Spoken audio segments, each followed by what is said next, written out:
Hello and welcome back to the most amazing channel on the internet. I'm your host Rebecca Felgate, and today we're talking about the top 10 scary poltergeist theories. Now, we are specifically talking about the 1982 and 2015 movies here, not ghouls. Now, don't worry if you haven't seen Poltergeist, this list will still freak you out. Maybe it'll make you want to watch the movie, or maybe it won't. You can decide. Maybe you'll want to stay very far away from it forevermore, and I won't blame you because this list is scary.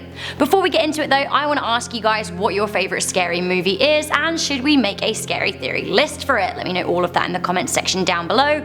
Also, while you're down there, why don't you leave a thumbs up on this video and share it with a friend that needs a good spooking. Be sure to check out the links to our most amazing Instagrams, and of course do stick around to the end of the video where I will be reading out some comments from a previous one. We love hearing what you have to say. Alright Poltergeist, let's do this! I wanted to start off this list with perhaps the most enduring legend of them all, and something a lot of people have heard of. Coming in at number 10, we have the Death Curse. It is as dramatic as it sounds as well. The Poltergeist movies are at the centre of a pretty avid curse theory. From the original lineup, it seems that 4 cast members died in just 6 years, and 6 cast members altogether died. Others narrowly avoided an untimely demise. Most prominently, the trilogy's main actress, the little girl who played Carol Ann, Heather O'Rourke, died unexpectedly aged 12. Her co-star, the girl who played her sister Dana, Dominique June, was murdered by her ex-boyfriend aged just 22. Julian Beck, the actor who played Kane, died at 60 years old. This was before the release of the 3rd installment. And Will Sampson, who portrayed the good spirit Taylor, died following a lung transplant. Richard Lawson, who played Ryan, almost died in a freak plane crash 10 years after the first movie came out. Now, he did survive, but he wasn't sitting in his original booked seat. The person who was did die. Actor Lou Perryman had a very small role in the movies, but was murdered anyway with an axe in his home in 2009. Ugh. Actress JoBeth Williams did survive the curse, but she did say that she would come home after shooting to spooky things going on in her home. Not what you want. Coming in at number 9, we have Down with Capitalism and the American Dream. Poltergeist on the surface is a spooky film, and the beast is a big bad evil. Sure, but actually, is America the real big evil here? Okay, hear me out. Poltergeist was one of the first movies to move the classic haunted house genre to suburbia. No longer is the horror taking place in a gothic house at the edge of town, it's all happening in your average nice home in a lovely tree-lined neighborhood.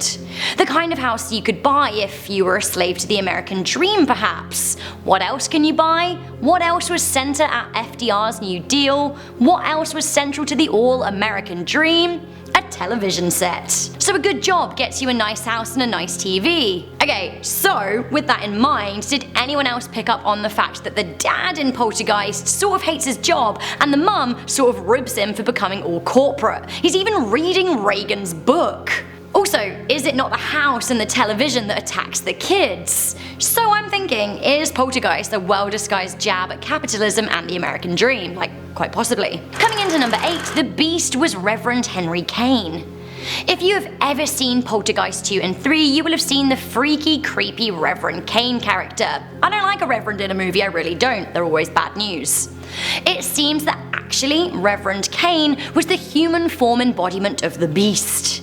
It seems that after the first Poltergeist, the beast was banished from Carol Ann's life, so took human form in order to gain the trust of the Freelings. Coming into number 7, we have the clowns. Okay, straight up, I am not a fan of clowns. You know who else isn't a fan of clowns? Movie writer Steven Spielberg. That's who. Many people think that Poltergeist has a strong clown vibe and horrifying clown scenes, specifically because old Steve just can't stand them, and they were his best embodiment of evil and horror. The clowns were present again in the 2015 Poltergeist remake, and some people think that this helped spark the 2016 killer clown phase. Great. Speaking of our mate Steven, he has a theory of his very own, which is coming in at number 6. I'm just straight up calling it the Steven Spielberg theory. So a lot of people believe that actually Steven Spielberg directed Poltergeist. Now he's not credited, he placed Tobe Hooper at the helm of the movie, apparently to avoid legal trouble.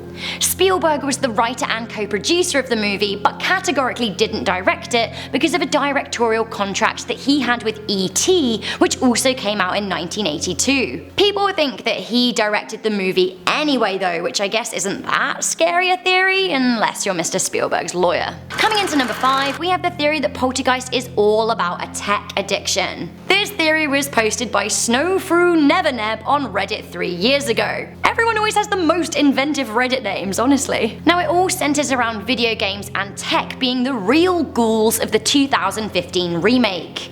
The film opens with a boy playing a violent video game. The house seems to be surrounded by power lines, so already technology and electricity are pretty present themes. The sister in the movie seems to be dependent on her phone, and the mum uses an iPad all the time, and she's even seen crashing into things because she's just too distracted by her tech. The younger kid gets taken in by the TV.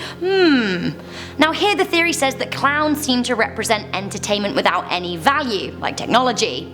Nature rises up to try and help the kids. We see squirrels trying to scare the boy away from the room of clowns. Nature in the form of a tree breaks a window and further prevents the kid getting attacked by clowns. So basically, nature good, technology bad. Or so the theory goes. Okay, I do find this dubious at number 4, but we've got to make a top 10 list, and sometimes we've got to take some liberties. Coming into number 4, the ghosts are aliens, because why not? Again, I'm not sure about this, but we're going with it anyway. On Reddit, Twarnacool wrote, in the original script for the very first Poltergeist, there were aliens instead of ghosts. I'm not sure what his fact source is there, but again, we're going with it. They continued by saying, I think the remake is doing a twist by ghosts really being aliens, the chariots of God and ancient aliens kind. The house is actually on an alien artifact, and the little girl is a hybrid with superpowers that aliens want.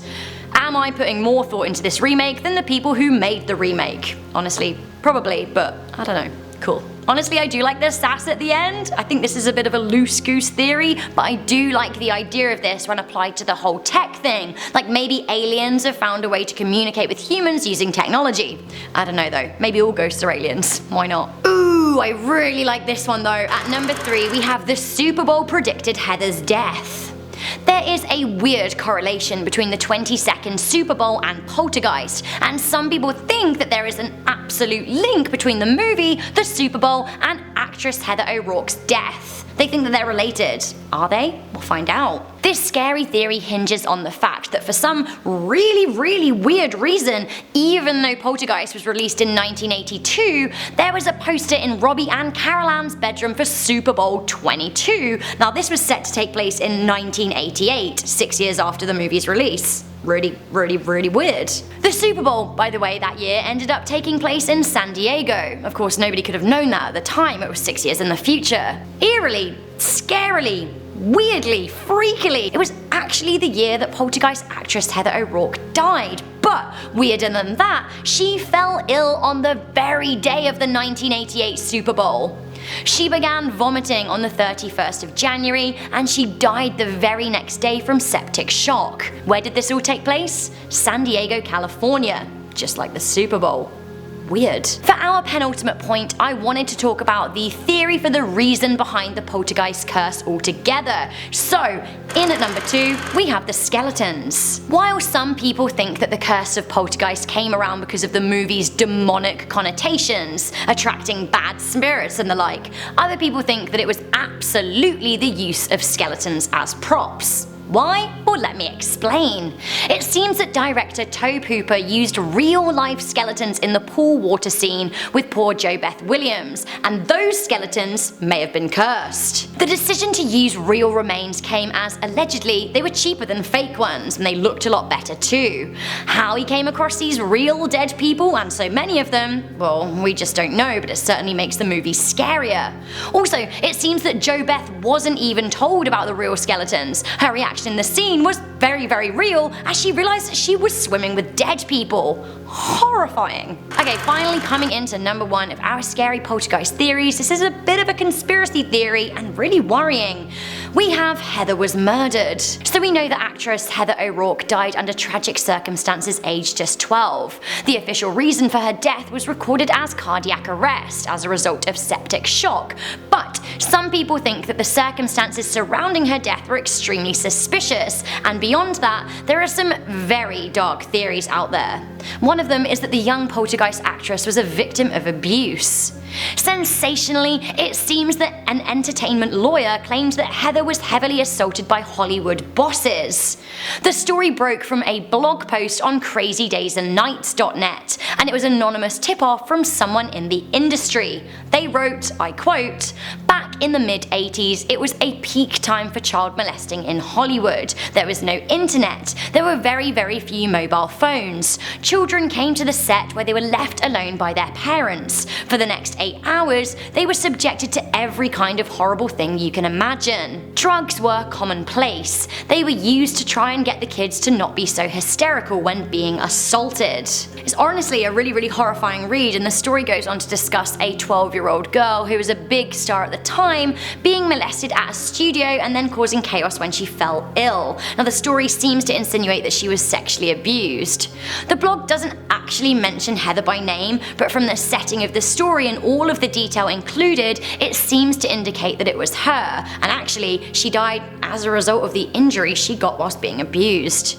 While this does seem pretty inflammatory and certainly would have been if mentioned at the time, we do now know that Hollywood wasn't a great place in the 1980s and that, yeah, a lot of children and women were abused mentally, if not physically. Was Heather O'Rourke another victim of Hollywood? That really is the question. So guys, that was the top 10 scary poltergeist theories. What did you think to this list? Do let me know what you think is the scariest. Do you think there's any truth behind them? Let me know in the comments section down below. Also, don't forget to let me know what your favourite scary movie is and if you want a list for it. My favourite scary movie is probably The Babadook, although I'm not sure I can handle writing a whole top 10 list about it because it really freaks me out. Speaking of creepy and scary, I'm gonna read some comments from the Creepy Reincarnation Stories Part 2. You guys loved it. Ryachu said, "I heard that your birthmark explains where you died. Mine's on the bottom of my right foot, so I probably stepped on a Lego. Honestly, I feel you and I feel like you could die from that pain. It's one of the most painful feelings in the world, except stepping on a plug, especially a British plug, because they're 3-pronged and they're coming to kill you." Kaylee McNeil said, "One of my friends says that she remembers her past life and she was a famous piano player. This makes sense because she's amazing at the piano, so I think it might be true. I honestly love that idea, like having to learn something once in one life and then it carrying through to another life, and if we just keep on living and living, then maybe we'll just be super excellent at everything, and I'm into that." So guys, thank you for watching this video. I'm glad you made it this far. Do leave a thumbs up and share it with a friend that needs to be spooked out today. I'm your host Rebecca Felgate, and I'll catch you next time. Bye!